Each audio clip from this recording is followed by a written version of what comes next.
ito, tatanggalin ko siya. Andito po yung kusina. Ito ang labahan, may sampayan, may drum na istakan ng tubig just in case na magkaroon ng walang tulog. Tulad niya, nag-announce ang barangay sa Pizza Preso lang. Bungo. Hanggang 4. Yun nga lang yung sara nito natanggal, ipapakabit ko pa yan. Hinihintay ko lang magkaroon ng litira ng dadang.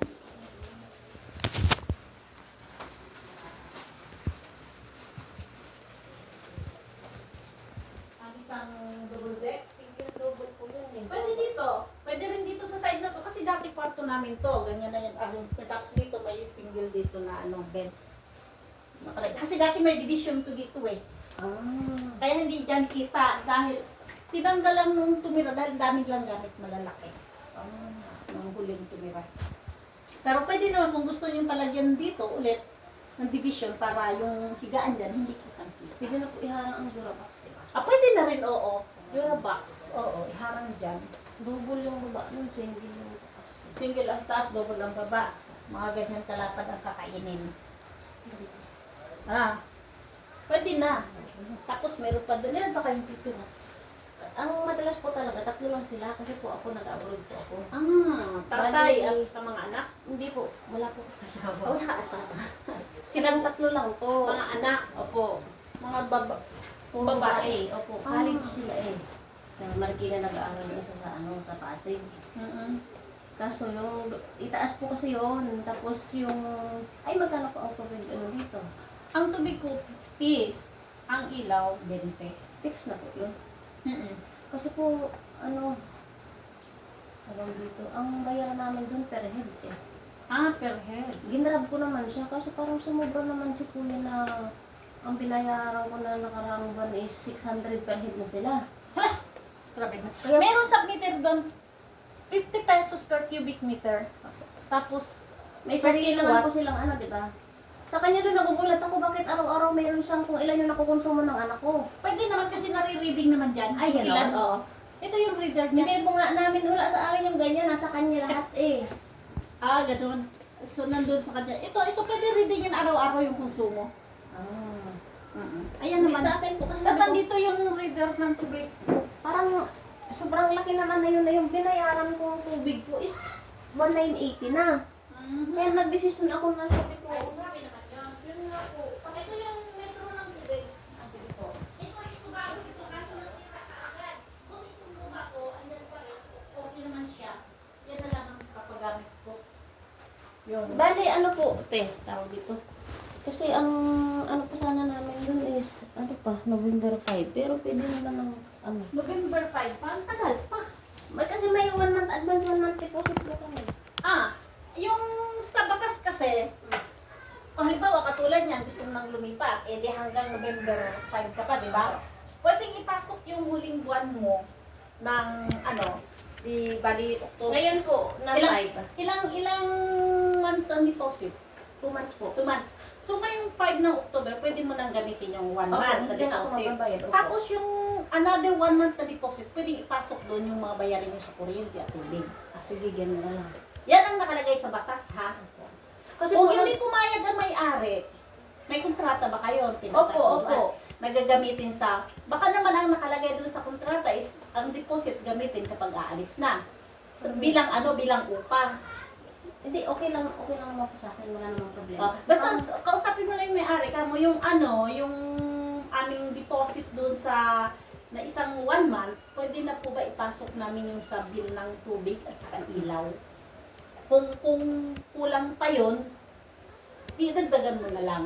Ngayon, kung may dapat i-refund na konti at hindi sila pumayag na i-refund, hayaan mo na. Ganun na po kami sa mga inupahan namin. Oo, Kasi hayaan sa mo akin na. po, okay naman ako. Pero yung, nagtanong na nga ako nung sa barangay. Mm-mm. Sabi ko, bakit parang sobrang laki naman? Kasi po, halimbawa, ang usapan buwan-buwan is 180 per head ang tubig. So, ang 180 tatlo sila, magkano lang yun. Ngayon, biglang nagugulat na lang ako, parang Marami ba siyang paupahan?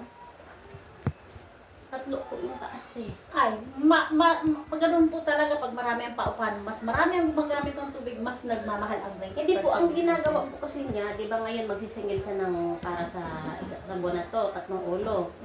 Wala naman siyang pinapakita na resibo na nagbayad siya ng tubig ngayong buwan. Next month, magpapakita siya ng resibo, may mababasa ka doon na previous unpaid amount. Di ibig sabihin, hindi siya nagbayad. Wala na kayo doon, ang importante, nagbabayad kayo ng sa inyo. Hindi po, kasama yun sa hahati-hatiin eh. 5K, hahati-hatiin namin. Akala ko per head. Yan nga po, nagbabayad kami per head ngayon. Ngayong ba nagbayad kami per head, 3,180. Sa sunod na buwan, magsisingil siya ng 600 per head. Kasi daw ang bayarin is ganito, halimbawa, 40, Ang ganyan. gulo naman niya. Yun nga po, kaso mahirap kalaban Mahirap kasi po. bakla ako. Mahirap talaga kalaban ang hindi makaintindi or magulo ang pag-iintindi. Yun nga po eh. Ako po, walang problema sa akin kasi Dito sa akin, ganito yon. Opo. Di ba, kontrata. Opo. Ganito, ganyan. Ngayon, yung sa tubig, di ba, sabi ko, 50 per cubic Opo. meter. Riribingin natin kung ilang cubic meter ang Opo. consume. Ganon din sa ilaw. So, sa pagbabayad ng renta, so lahat po yun, tuwing magbabayad kayo, naka-record yun. May listahan tayo. Tapos, may pirma po ninyo or Opo. ng anak ninyo Opo, ganun na po ganito, ganitong petsa nagbayad ng tubig, ganitong petsa nagbayad ng upa. Para hindi magulo. Nangupahan din ako dati ng pwesto. Opo. Yung may-ari, walang listahan. Ako mismo, sa aking sarili Meron po sila, binilhan ko yun sila ng logbook Mm-mm. para doon ililis Para ko yung ano. tuwing every time na may magbabayad ako, ano ko doon, lagbo ko, tapos papirmahan ko doon sa may-ari. Yun nga po. Katibayan na natanggap niya yung upa ko ng ganitong petsa, ganitong buwan. Yun yung inaano ko. Ganun eh. Ay, ang tubig kasi noon, at saka ilaw, kami, dahil ko lang binabayaran. Pero sa meron ano. daw, kasi meron daw tawag dito. May time daw kasi na tumaas. May mga bahay daw na mataas ang bayaran ng tubig at saka kuryente nitong mga nakaraang buwan. Yun ang sabi. Kaluko. Kung tumaas man yun, labas na kayo doon. Yun Kasi nga po. ano lang yung napag-usapan sa kontrata, yan lang dapat. O yun po, kaya nga nagdesisyon na rin ako na Problema na yun ng may-ari. Bago Oo. ako... So ngayon yung may-ari, kung halimbawa nagtaas ang singil ng kuryente, Ako. nagtaas ang singil ng Maynilad. So nasa sa may-ari yun, kakausapin niya yung tenants, ay ganito, nagtaas ang singil ng Maynilad, nagtaas ang singil ng kuryente, paano yan, magdadagdag ako ng per kilowatts, per cubic meter. Ganun dapat. Wala po siyang sinasabi. Tapos nagulat na lang, bigla na yan ginawang 200 per head.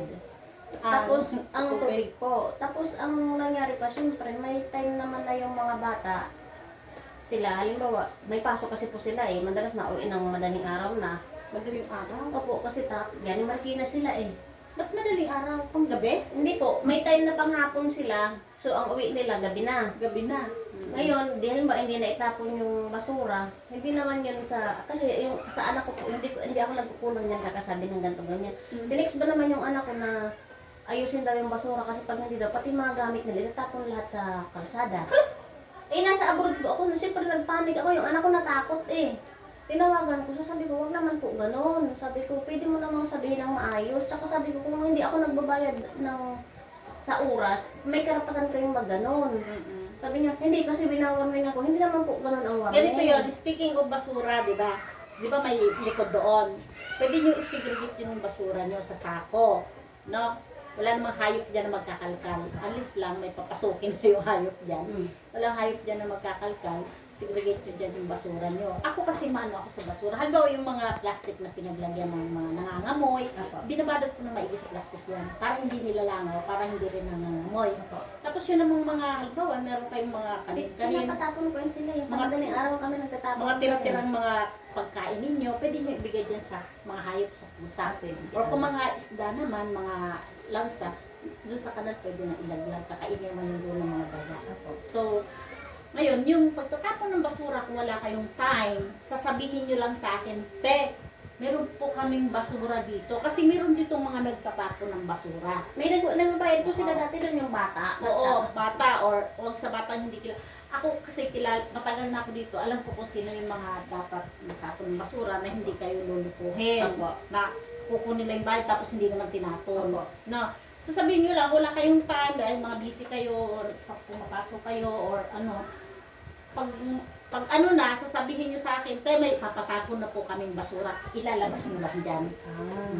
Tapos iwanan nyo sa akin yung bayad, ako na magbibigay doon sa ano, kung hindi pa ninyo kilala. Pero kung kilala nyo na, pwede nyo nang i-direct doon sa magtatapon. Kasi di ba malayo tayo sa ano, yun. Ganon. Ano, okay na kayo dito? Gusto ko to dito. Kasi may tinignan. Kasi kami dito, May tinignan dalawa lang din kami. kami mag-inagyan, para hindi kami babae. Doon yung tinignan ko sa silangan. Nakala ko dyan lang sa may DSWD, Diyos ko. Ang layo. Ah, dito, one ride papuntang Marikina. Oo One nga. ride papuntang Pilcoa. One ride papuntang Cubao. One ride papuntang Santa Lucia. One ride papuntang Tawagin mo siya Gitex. may lift ko rin. Basta doon lang sa labasan doon, ng kaya ng jeep. Lakarin lang naman yun, lalakad Ano naman. po, saan ba ang labas dito? Diyan sa may ano? Sa may, di ba parang may dalawang daan dito? Dito sa Bill Street, lusot papuntang Old Barangay. Tapos dito, yung Hill Street. Ako. Lusot-lusot lang naman ang mga daan dito. Kasi nung nangupahan po kami sa area A, nasa-shortcut kami dito eh. Oo, marami na yung mga shortcut dyan pag ganun-ganun. Tapos parang ang lusot namin, doon na sa may palusot na lang sinagtala. Ayun, dito yun. Dyan yun. Tawagin mo yung kapatid mo. Pinapatay po ba yung tubig dito? Ang tubig dito, pinapatay ko kapag halimbawa nagkaroon ng problema, nagbutas. So, pinapatay ko yun. Kasi syempre, ang damage nun sa akin bagsak. No? Tapos, di ba nakita mo may drum doon, ipunan ng tubig. Kailangan laging may laman yun. Tingin nyo ha, lagi nyo kakargahan. Or lagi, may malinis na karga, tapos may takip. Dati kasi may planggana yan ang takip. May drum kami na maliit lang din. Sa Pwede rin, o, dalhin nyo. Para may ipunan tayo. Tulad niya, pitchatres ng ano, nagtanong sa barangay, walang tubig. So, kailangan may stock kayo dyan. Pag ano, Oo. pwede naman po, pag hindi nila alam, pakindilin na naman sila na mawawala ng tubig. Oo, pag yan hindi niyo alam. Gano'n naman ginagawa ko sa mga nag-uupa dito. Pag halimbawa, nalaman ko na mawawala ng tubig, yun nagsasabi ako. Or, kapag may sira, kailangan pinaiipon ko na muna bago ko patayin ang punta doon. Pinapaipon ko naman sila kasi may ano din kami. Hindi naman ganun kalaking drum. Yung ano ba, yung ganito lang yata. Yung drop ko dyan, malaki talaga yan. Kaya, Yung sumaylin, parang dito.